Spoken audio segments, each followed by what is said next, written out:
as of late, game developers have started taking a lot of feedback from the players on social media about what to place in their games, or maybe even what adjustments can be made. What if there was a game built by social media? Well, guess what, guys? That game exists, and it's called IDARB. IDARB stands for It Draws a Red Box. This image was actually placed on Twitter by Mike Mika and asked, "What should we do with this?" Floods of suggestions came through Twitter, and they actually allowed the Twitter audience to make adjustments to the game as the game was being made. IDARB is a very graphically simple 2D platform arena with up to 8 players, and it has a simple task to go along with it. Get the ball into the opponent's goal, much like basketball or soccer. However, it's what's in between that makes it chaotically fun. Not only is the competition itself fun and challenging, but the pop culture references are a sweet syrup to this already addictive sundae. There are also some halftime games sprinkled in that give a nod to such games as Flappy Bird and Duck Hunt. Hey, and guess what? Just because the game is out there doesn't mean the creation is done. You can actually create your own characters, teams, and team flags to play with, and you can even create your own music for the game. Today, I have the pleasure of introducing you to one of the main creators of IDARB, Mike Mika. Now, Mike has many credits under his belt and has worked on products from every platform since the original Game Boy. Something he created even set a wildfire on news media when he was claimed to be the father of the year by hacking Donkey Kong so his daughter could play as the girl character Pauline instead of Mario. It's my honor today to have with us the very talented Mr. Mike Mika. Alright, Mike, how we doing today? Doing really good. Awesome. So I'm just going to do some general questions about your history so we can learn a little bit more about you. What made you want to get into the video game industry? You know, it was probably, I try to think back on what, like, the first time I really wanted to get into games. And it was probably around 3rd grade because I was a big fan of arcade games. Mm-hmm. And I would draw pictures in class of what I would do if I could make a new Pac-Man. And I remember there was like a Super Pac-Man before there was a Super Pac-Man, or a Pac Dracula and all this other kind of stuff. Cool. So I'd draw all these like crazy pictures of like extensions of games I would play. And that was probably when I first started thinking about, man, it'd be awesome to make video games. Now, what do you remember what your first big break into, or what you consider your first big break into the industry was? It was, my first big break probably came, well, there's a couple moments. There was a moment where I figured out how to make a game on a Commodore 64, and I worked really hard at it, and I took it up to a computer store, and I showed the guy who ran the computer store, and he wondered how I made it and all stuff. He thought it was really good. And I showed him how I made it, and he thought I was crazy because I was actually creating a game by writing to a floppy disk with a disk sector editor. It was the worst way to possibly make a game.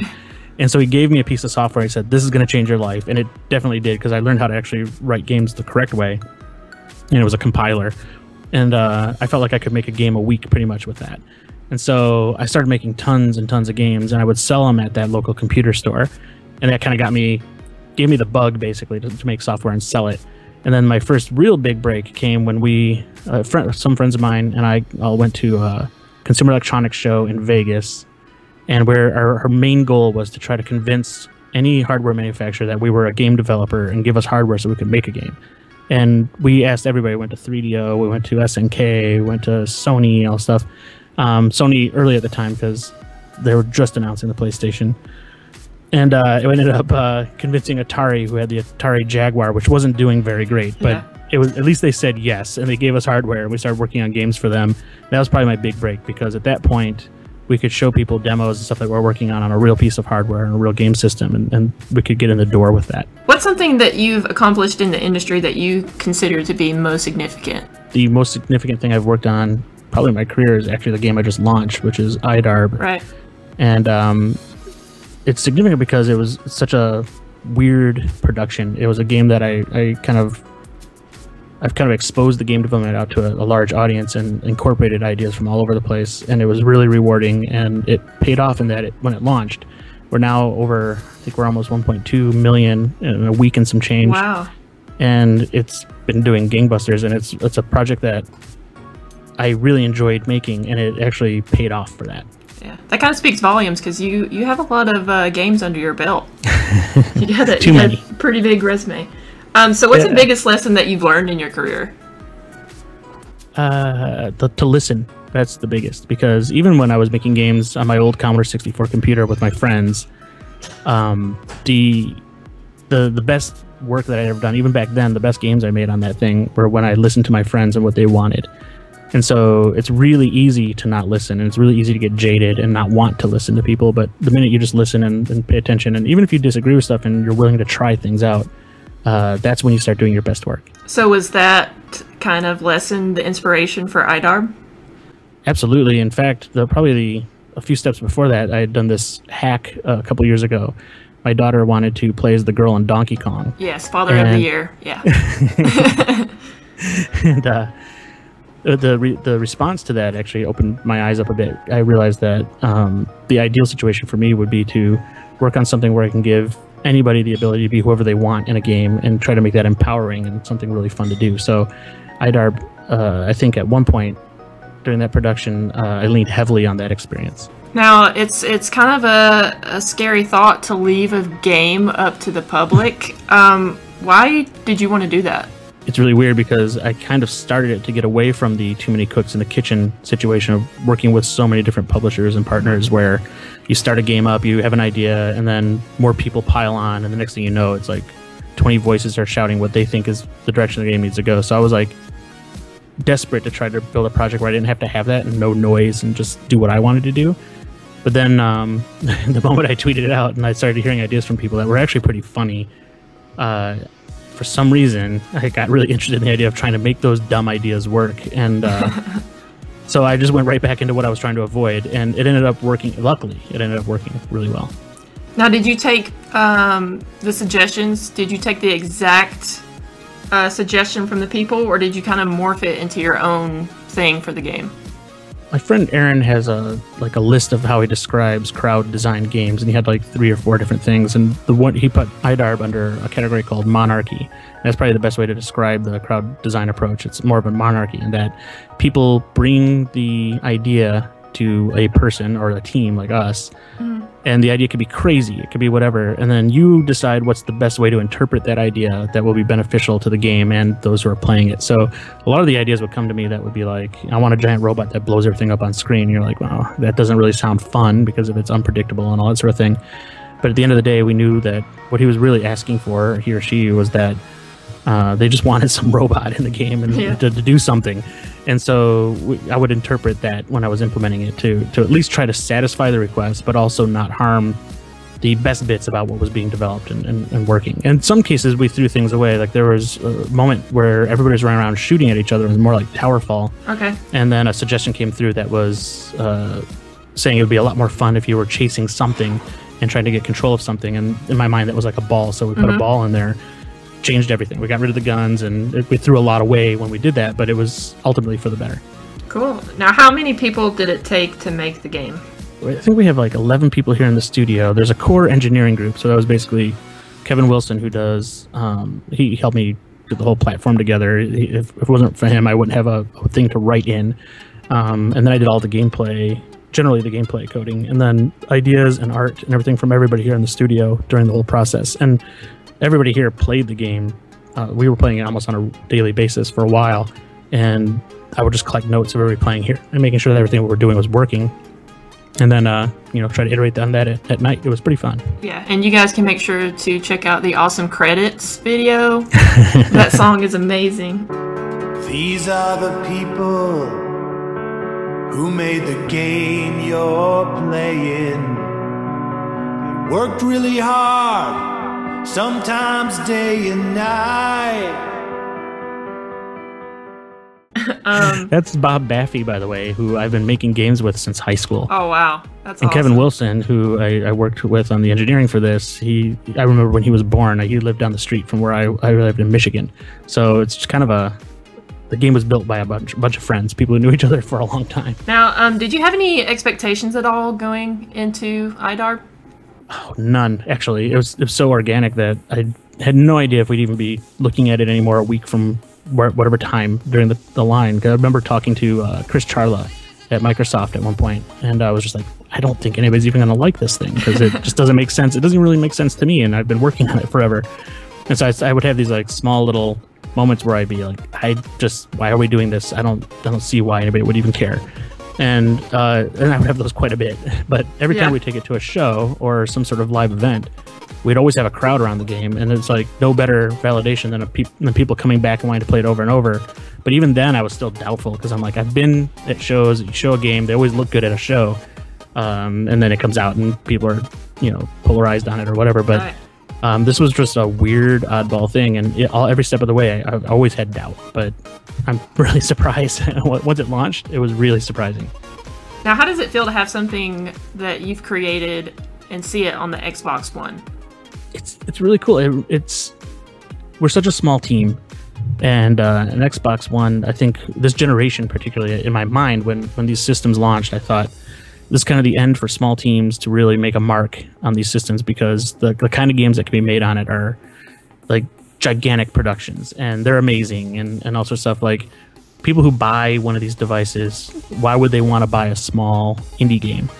And so I assumed when these launched, it was kind of an end of an era for indie games on consoles. But the ID at Xbox program and similar things over at Sony, they worked really hard to make sure that wasn't the case. So it was amazing to have this game come out and to have it treated like a larger game by the hardware publisher, or the hardware manufacturer, and the store. The people who build the Xbox store really, like, they have a lot of work they got to do, and they have to pick the best games. Yeah. And they treated this game equal to all these other games on the store.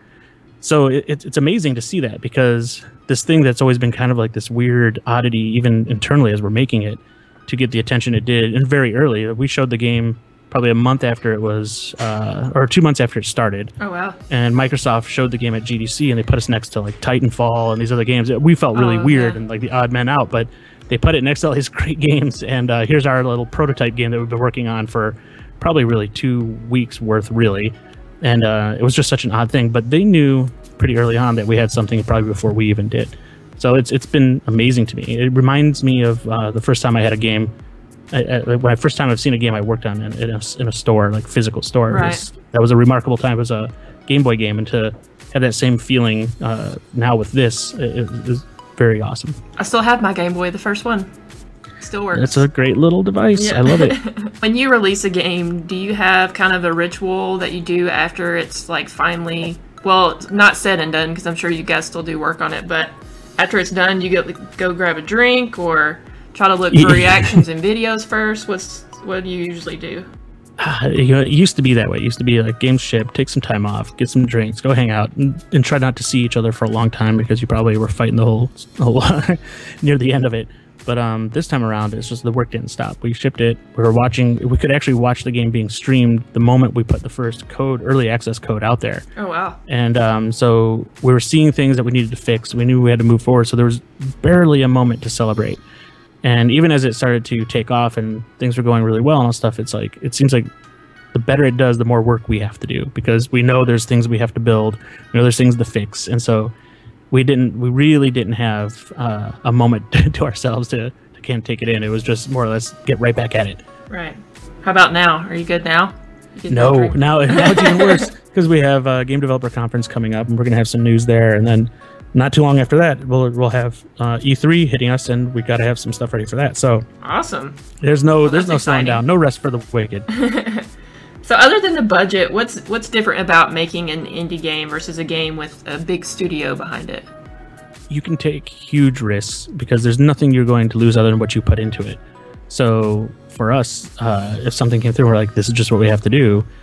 There wasn't a street date we had to hit, and much of the development here was done in our spare time or whatever time we could afford around other projects we were doing. So Kevin and I were the core team for the longest time, and then near the end we were able to bring people on and pile on for things that we've just been waiting to have finished and everything. So to be able to turn on a dime, for instance, like when we integrated the Twitter functionality into it, and then we knew we had to add Twitch as well. It was just something we decided we could just do and then go for it. And if it didn't work, we could pull it out and redesign around it. But when you're working with other partners or other people who are invested in the title that are not the same company or whatever, that usually ends up with discussion that has to be had first, debate on whether it will still come out on time or not, and what do you have to cut to make something happen, and debates over subjective feelings about whether a game's fun or not, and all that kind of stuff.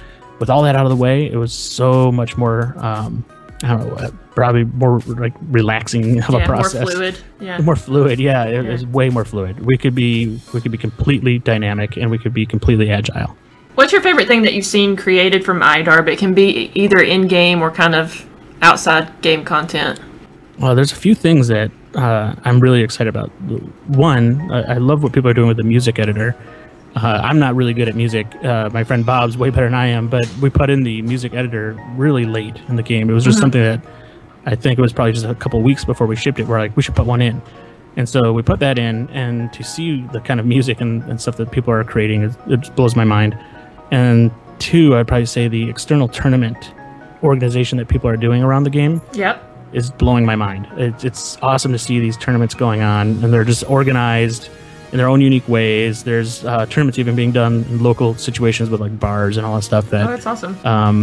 I didn't think I was really doubtful that stuff was going to happen. My dream was that it would, but I was doubtful. And now it's all like it's happening, and there's all kinds of crazy debates over mechanics in the game and all that stuff. I'm just very happy people were able to discover the depth that we tried to put in the game. Okay, so I have some random off-topic questions for you because I wanted to have questions that you weren't asked over and over again. So I wanted to do these for you. If you weren't doing this, what would you be doing? This being game development. Probably be a special effects schlub. It's something I've always wanted to do since I was a kid. Ever since I saw Star Wars, I always wanted to make models and special effects and do stuff for film.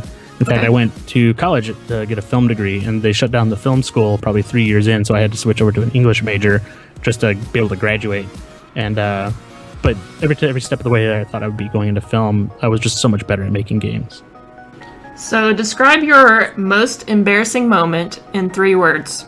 Let me see here. It's going to be, it's not going to be a good sentence, but it'd be build time machine. Oh my goodness. We'll leave that to the imagination. If you were to pick a song an American Idol to sing, what song would you pick?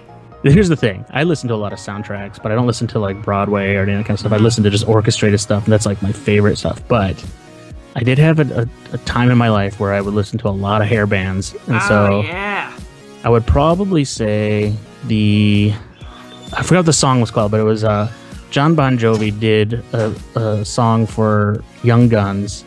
Wanted? Soundtrack. It was like Wanted, but it wasn't. It was like his version of Wanted that wasn't Wanted, so he could put it on a soundtrack. Blaze of Glory. Blaze of Glory, I think it was. Yeah, going down on a Blaze of Glory. Yeah, Blaze of Glory. I would throw that out there. Nice. Pretend you're a new addition to a crayon box. What would your color be called?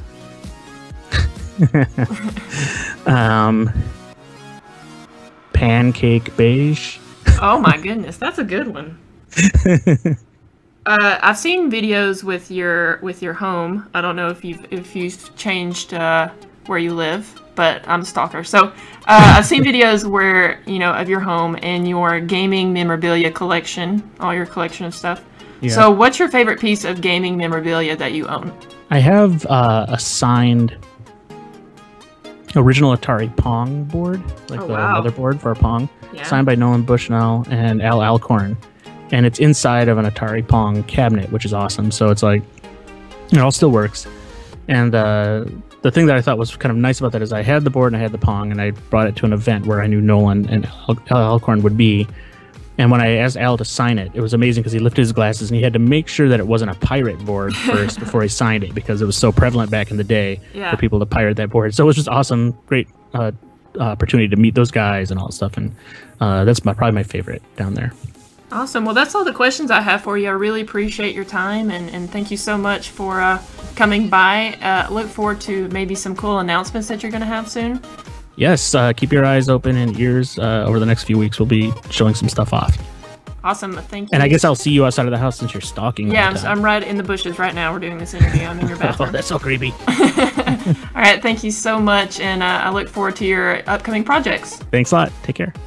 A big thanks to Mike Mika for that interview. Thank you, Mike, again so much. Guys, be sure to download IDARB on the Xbox One. And hey, maybe we can even get a couple of games in. Feel free to add me Brittality X if you want to play some IDARB. Thank you guys so much for watching, and I hope you have a great rest of the week.